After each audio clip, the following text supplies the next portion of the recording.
Johnson, and I just want to talk about how black exploitation films impacted my life and how they have influenced the urban culture. First and foremost, those films changed people's lives. I was one of them. As I'm speaking about the impact of such films like Three the Hard Way, Superfly, Shaft, The Mac, Cornbread Earl and Me, Cleopatra Jones, I've seen so many times. Hell Up in Harlem, Cotton Comes to Harlem, Welcome Back Charleston Blue, Truck Turner, what is it? Black Belt Jones, was it Bucktown, Tandy Tangerine Man, come on, what else? Blackula, come on. Three Tough Guys. I mean, I can go on and on. Those movies, Across 110th Street. Come on, I could just go. Those movies they were a savings grace for us. For me, it was going to the Apollo Theater in the city of Baltimore, paying 25 cents and sitting there all day just watching black exploitation films that was topped off with a kung fu film. But as I'm talking to you, I'm thinking about the impact of such film as Cooley High, Lawrence Hilton Jacobs. I'm currently have an agent shopping a book that I started writing a long time ago. And the beautiful thing about that book, the agent is also shopping my book alongside one of my heroes from black exploitation films, Lawrence Hilton Jacobs. So when my agent told me that, I just thought about the impact of what Cooley High had on myself and so many other people wanting to be like him. I mean, he was one of the coolest guys in the whole movie. Just some high school kids just trying to be kids, just growing up.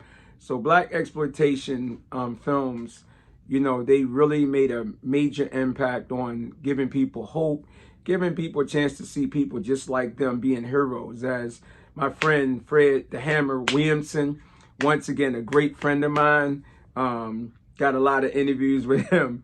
Fred says that, I want to make sure that people always see me as a good, bad guy.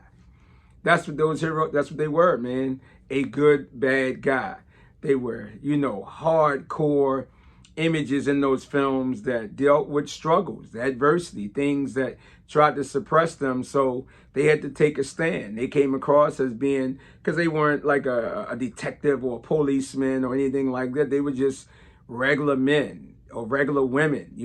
Coffee, Foxy Brown, all those films, man, they were regular, human beings that was, running some type of facility, be it Melinda, how the guy was a radio DJ, learning karate from Jim Kelly at the local recreation center, and they had to take a stand for what they believed in.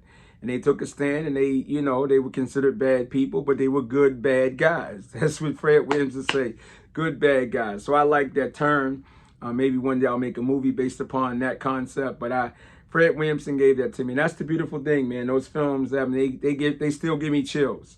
When I want to relax and I want to, envision hope, possibility, and reconnect to what made me who I am, I love to put on an old school black exploitation film and just feel the joy, feel the culture of what it was like, and have some fond memories as a kid of what that feeling was like. I mean, don't forget, like Rudy Ray Moore, I met him before for the Human Tornado. Howard Jackson, Chuck Norris's black belt, did the stunt doubles for him. We can't forget, don't forget, even Enter the Dragon, let's remember Enter the Dragon. There was a part in Enter the Dragon that Bruce Lee wanted you to remember the power of black exploitation in the black experience. And that's what Jim Kelly, just go back and look at that scene. He was going through the same struggles that we see people still struggling with in those sort of communities. What did it do for me? It inspired me once again to have hope. It gave me a chance to see people on the screen and stand up and believe that I can be more than what I was seeing in my environment. So once again, I believe films, music, you know, clothing, all those things can empower us and inspire us. And for anybody that's out there that don't believe that those dreams could come true, now look at me. I mean, those people inspired me. Jim Kelly, I mean, Ron Van Cleef, the Black Dragon. Oh my God, man, you know, the Black Dragon. Oh, as a kid, I remember we used to fight over who was going to be that person. You know, we were literally getting fist fights because somebody wanted to be Jim Brown, or somebody wanted to be Jim Kelly, or somebody wanted to be Fred Williamson. You know, a couple of my cousins, man. But I remember through the hard way, I was Jim Kelly. You know what I'm saying?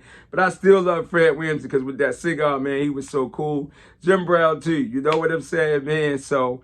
But Ron Van Cleef, that was, oh man, that movie, I was heartfelt because, you know, my heart was broken when I seen Ron Van Cleef wasn't like the overall star. They used the concept of the Black Dragon to draw in the Black community because once again, it was that environment, that culture that brought about the hip hop. I mean, come on, let's remember how all this stuff is connected. Black exploitation, kung fu, hip hop music, fashion, coolness, all that stuff blends together and empowered and inspired so many of us.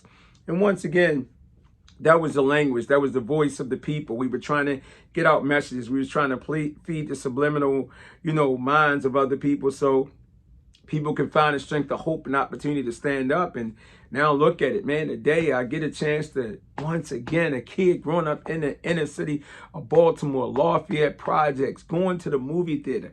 I get a chance to do what? To be friends among some of the greatest Black exploitation pioneers there is, man. You know, that shows you the power of films like that, or any film. You know, if you hold on true to your goal and stick to them, you know, I can hang out with Fred Williamson. I can do interviews with Fred Williamson. You know, Ron Van Cleef, you know, all these people, the list goes on and on. So I think that's the one thing I can say about Black exploitation movies. They were a contribution to saving my life, giving me hope and allowing me to stand up. And hope that I can carry on the message to the next generation to say that, look, whatever I put out, I want to empower you. I want to inspire you. And guess what? If I have to be a good, bad guy in order to do it, I'm going to do that. But I'm going to hold on to the true facts of doing what I need to do to empower the next.